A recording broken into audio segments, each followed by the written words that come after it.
efforts to secure community-supported housing for people with mental illnesses and people with developmental disabilities who are being moved out of long-term hospitals. So this is an us and them mentality, okay? So we understand, and we may even have compassion for the fact that people need a place to live. But we don't want them to live on our street, and we don't want them to live in our neighborhood. Right? We understand that people need jobs and that they need a source of income, but we don't want them working in our workplace. And we believe that people should be contributing to their communities, but we don't want them volunteering side by side with us. I tell the rest in the book,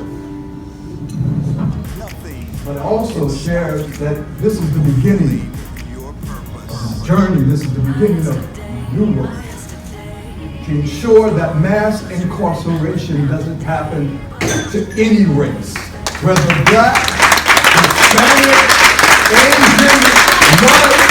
We have to stand together, and we have to let people know right is right, wrong is wrong. Mass incarceration is killing our nation, and corporations are getting rich off of the backs of black men and women. And so I come here, message to each and every one of you. Yes, it is about living life, but it is about leaving legacy.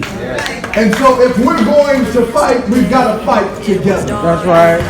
We have to do it for the justice of the world.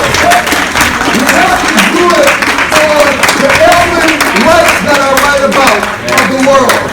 We have to do it for the Darren L. Harrises of the world, those who are leaders and don't know that they're leaders, those who are hurting and don't know that they're hurting, those that are suffering and don't know that they're suffering. So all I ask is that the Lord would use me, that the Lord would use you. As I embark on another year of life by the grace of God, I wanted to end 45 with a time of intense and deep thought, and also reflection. The first thing that I recognized that I would have to do is to get focused, which meant removing any and all distractions. You know, those things that get you off course. Get rid of all of these distractions that would even threaten my goal. Sometimes I can be a little weird. I know that when I'm sitting in meetings or in places where people are having discussions, sometimes I'll hear someone make a statement or maybe even ask a question. Or maybe they're just talking. But it oftentimes prompts me to ask a question. And not of them, but of myself. And that question is, I wonder what story they tell themselves to believe that. Wow, what a powerful question. It's a question that's thought-provoking for all of us. Because I, like so many other people, have struggled with insecurities and self-limiting beliefs. And I have to ask myself that question. What story am I telling myself to believe that I'm not worthy or I'm not smart enough? What story? Better yet, whose story about me am I believing? The news media often focuses on tragic and violent events involving people with mental illnesses. And despite the fact that these events are relatively rare, it has resulted in us, the general public, having an exaggerated perspective of the relationship between mental illness and violence. It's also resulted in us having an exaggerated perspective on the risk of being personally harmed by a person who has a mental illness. And so tonight, I'd like to take a few minutes to provide some clarity about the reality for people with mental illness who've become involved with the criminal justice system. So let's start for a minute by talking about what we're really talking about here. And first and foremost, we're talking about people. We're not talking about illnesses and disabilities. We're not talking about crimes and criminals. We're not talking about patients or clients or convicts or inmates or offenders or consumers or survivors or any other label that you can think of. We're talking about people. And some people get sick. In Canada, 1 in 5 people will experience a mental illness during their lifetime. That's 20% of the population. And that means that most, if not all of us, know someone, a family member, a friend, a coworker, who experiences mental health problems. Some of these people, right, who have a mental illness, become involved with the criminal justice system. But not all of them have committed a crime. There's a study that was done in a Canadian city a number of years ago, and they were looking at police contact with people with mental health problems. And one of the things that they found is that 40% of police contact with people with mental illnesses was for non-criminal behavior. So that would include, say, an individual who's walking through a shopping district, perhaps acting unusually or bizarrely. The people around them are concerned or uncomfortable, and so they contact the police. The police may come, have a conversation with the person. Maybe they offer to call someone for the person. Maybe they offer to drive the person home. This may also include someone who is attempting suicide. And so someone calls 911, and the police respond. And they work to de-escalate the situation and then take the person to hospital so that they can receive care.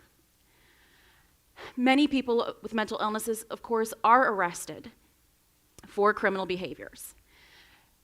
Some of them, or the majority of them, are for relatively minor offenses. So things like shoplifting, theft, public disturbances, vandalism, destruction of property, those kinds of things.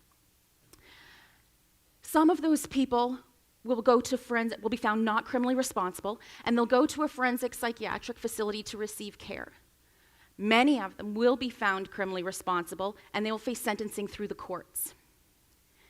However, there are people who have mental illness who do engage in violent behaviors. However, mental illness is not a good predictor of violence. And in fact, people who have mental illnesses are quite vulnerable and are much more likely to be victims of violence than they are to be violent themselves. So if this is kind of a snapshot of the experience of people with mental health problems who get involved with the criminal justice system, and recovery is possible, what do people need? Interestingly, what people need to recover from their mental illness is remarkably similar to what they need in order to reduce the risk of being involved with the criminal justice system any further, right? So here's the list, right? They need a safe and secure place to live, a place that they can afford. They need structure in their lives and meaningful activities that they can engage in every day. They need gainful employment and a source of income. They need relationships with family, friends, coworkers, neighbors. And they need social connection. They need opportunities to participate in and contribute to their communities. They need the opportunity to determine for themselves who they are and what they're going to do with their lives. And they need to be treated humanely, with dignity and respect. Now, looking at this list, I think most of us can agree that these things are not extreme or unreasonable, right? In fact, these are things that we all need or want for our own lives.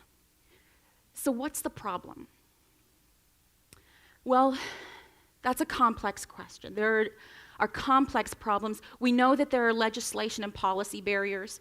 We know that there is a fragmented and poorly resourced system of services, right? We all hear about staffing shortages. We hear about wait lists. We hear about communication problems and problems with the flow of information. But situated in that is arguably one of the most profound barriers to people getting the things that they need. And that's us. The NIMBY phenomenon, or the not in my backyard syndrome, was first identified in the 1960s and 1970s as the deinstitutionalization movement was gaining momentum. And it arose in response to efforts to secure community-supported housing for people with mental illnesses and people with developmental disabilities who were being moved out of long-term hospitals. So this is an us and them mentality, okay? So we understand, and we may even have compassion for the fact that people need a place to live. But we don't want them to live on our street, and we don't want them to live in our neighborhood. Right? We understand that people need jobs and that they need a source of income, but we don't want them working in our workplace. And we believe that people should be contributing to their communities, but we don't want them volunteering side by side with us. And in this way, we deny people the things that they need the most, right? They need a safe place to live. They need a job. They need connections to their community and healthy relationships. We exclude people from our communities. And while mental illness is not a predictor of violence, excluding people from communities is linked to violence. So conversely, including people in our communities contributes to mental health recovery and contributes to reducing the risk of people re-engaging in criminal behaviors. So what power do you have to include people in your community? Are you a landlord or a property manager? Is there a vacancy in your building? You have the power to give someone a place to live. Are you an employer? Are you hiring in your workplace right now? You have the power to give someone a job. Are you a volunteer in your community? You have the opportunity to provide a connection for someone who may not have any other social connections. I'm not suggesting that we set aside our concerns about public safety. And I'm not suggesting that we set aside the precautions that we take for personal safety. What I'm saying is that we all have a responsibility to the people around us to ensure that everyone has the things that they need, resources, supports, services, and opportunities, so that together we can be more effective in building healthy and safe communities for everyone. Thank you.